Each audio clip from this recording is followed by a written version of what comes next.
Are you tired of losing chargebacks? Are you tired of your customers just ignoring your refund or your return policy and calling the credit card company to dispute the charge instead of dealing directly with you? Well, you're in luck. I've actually developed a system over the last 3 to 4 months that has allowed me to win over 95% of my chargebacks. And if you want my exact ChatGPT prompts and the list of evidence that you need for credit not processed chargebacks, for fraudulent chargebacks, and for product not received chargebacks, if you want all of that information, guys, it is posted for free inside my Discord. You don't have to pay anything. I've put it all in a nice simple PDF for you, and you just follow the instructions when you're responding to chargebacks. In reality, I actually haven't lost a single one since I implemented this new system, but I don't want to sound too cocky and say you can win 100% because obviously we all know nothing is 100%, but it has dramatically improved my success rate. I'm actually still in shock at how well this system works.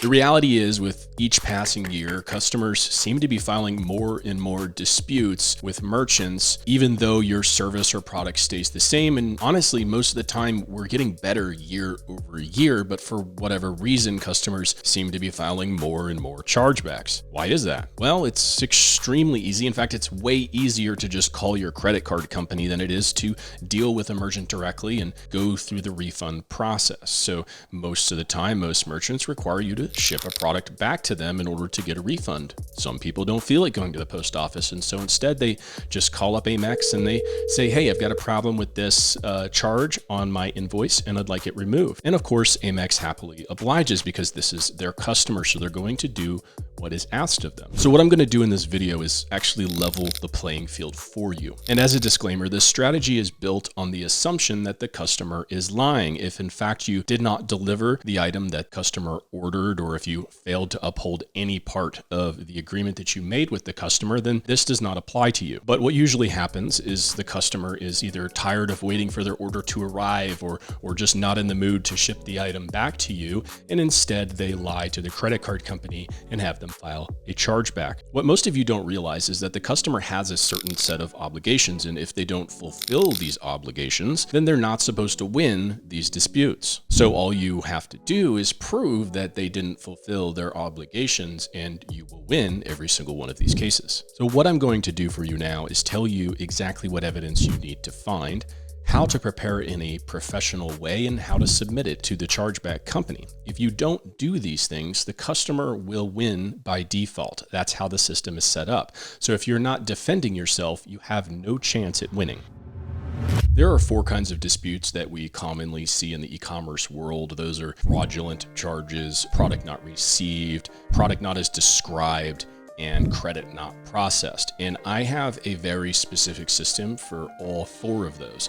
What we're going to do today on this video is break down the easiest one to win, which is product not as described. And for the rest of them, there will be a PDF that you guys can download inside my Discord. So I'm going to give you exactly how I respond to all these chargebacks and win them. But just in this video, we're going to break down the easiest one for the sake of keeping the video short and to the point. So like I said, the easiest one to win is product not as described. So customer files this type of dispute when they're unhappy with the item that they ordered, which is understandable, and that's fine. And if they don't like something that we ship them, we give them 30 days to return it. Simply going to the credit card company and filing a dispute is actually breaking the agreement between the customer and the merchant. The customer, when they check out on your website, is agreeing to the terms and your policies during the checkout process. So as long as your policy says that the customer has to return the item in order to get a refund,